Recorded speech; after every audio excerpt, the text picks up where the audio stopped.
Hi everyone, welcome to a new Devlog. My name is Danny Marty and I'm developing Lobo, a story-driven adventure game with some RPG ingredients inspired by The Last of Us and Diablo. In this episode we are going to see the new changes about combat design, new environments, and some changes in the UI. So let's get started.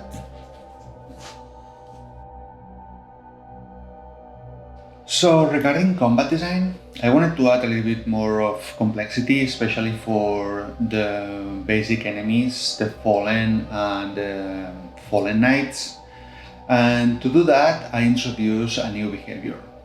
This behavior is the capability to discover dead enemies. When that happens, the enemy is gonna run to the body and it's gonna warn the other enemies.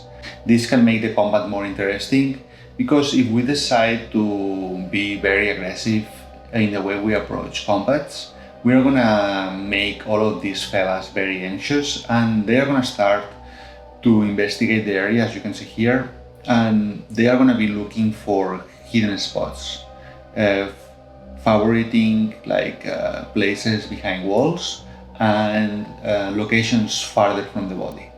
As you can see, when they start the investigation, they change their speed and they change their audio as well. So that makes them look more anxious to find the player. The investigation is a loop that happens 3 times, and after the 3 times, as you can see, they go back to the roaming mode, where the speed goes again to walking and everything gets a little bit more quiet. On the other hand, the enemies have memory, so once they discover a body and they enter in the investigation mode, they won't be able to see that body again. So they only enter in investigation mode once per dead enemy. So another thing I added to make the combat more interesting is now enemies can hear us.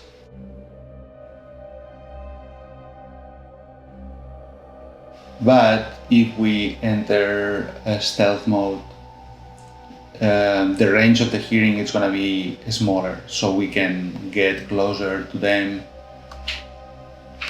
He just turned there and saw us, but you get the idea. So yeah, in stealth mode, they cannot really hear, so we can approach them very close by behind. Another little detail I added just to make the combat a little bit more natural. It's when an enemy attacks us, it's gonna do like a little bit like a step back.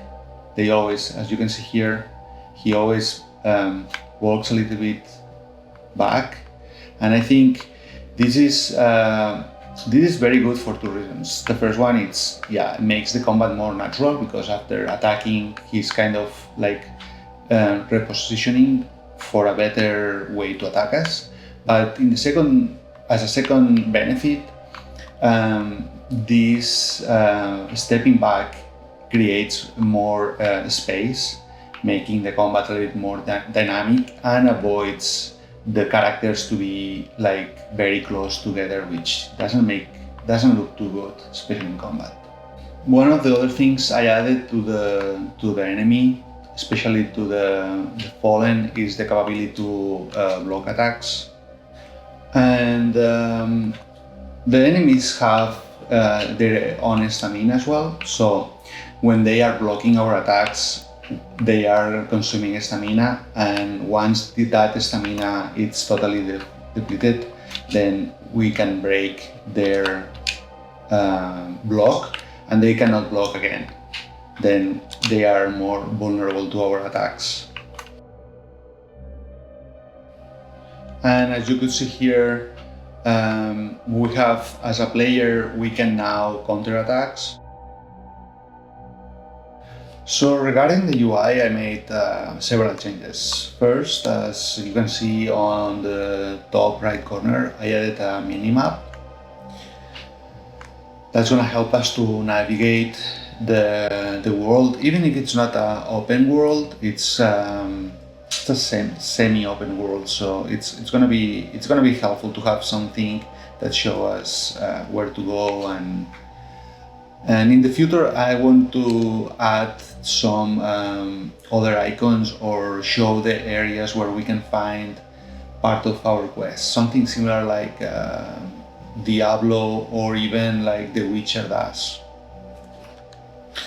Another thing I added, I changed in this case, it's the notification for the quest. So now if I get a quest, you can see here.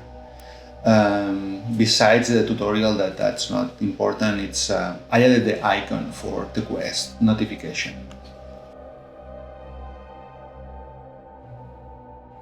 You can see here all the quests popping up with the new icons. I think that looks very good.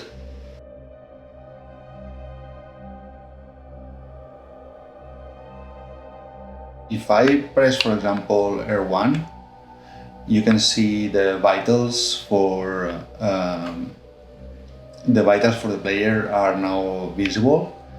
This is something that it's gonna appear when we enter in combat mode, and to activate combat mode we can just do like an attack or press R1. That the R1 it's on the controller. Usually it's to block attacks if you have the weapon to block attacks, but in this case he's not blocking because I don't have any weapon that can block. But if I equip, for example, the knives, so now you can see the in the similar way than the quest. Now I'm using the icons of the weapons that we are equipping.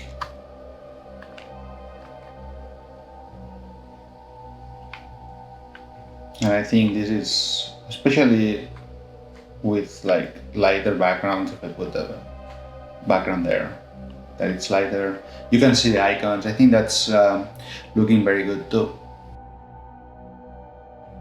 So still in the UI department, I made some changes now regarding the stats.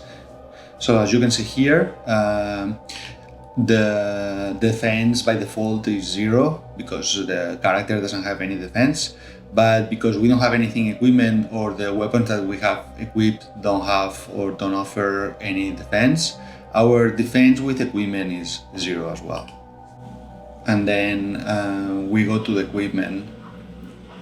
You can see like the torso has a 10 of defense and the pants are gonna be 5.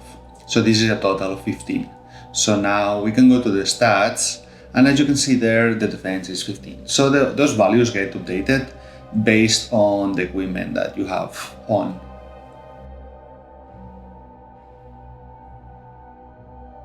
Lastly, I added 2 new environments or mini environments because they are in the same level. One is this like kind of eerie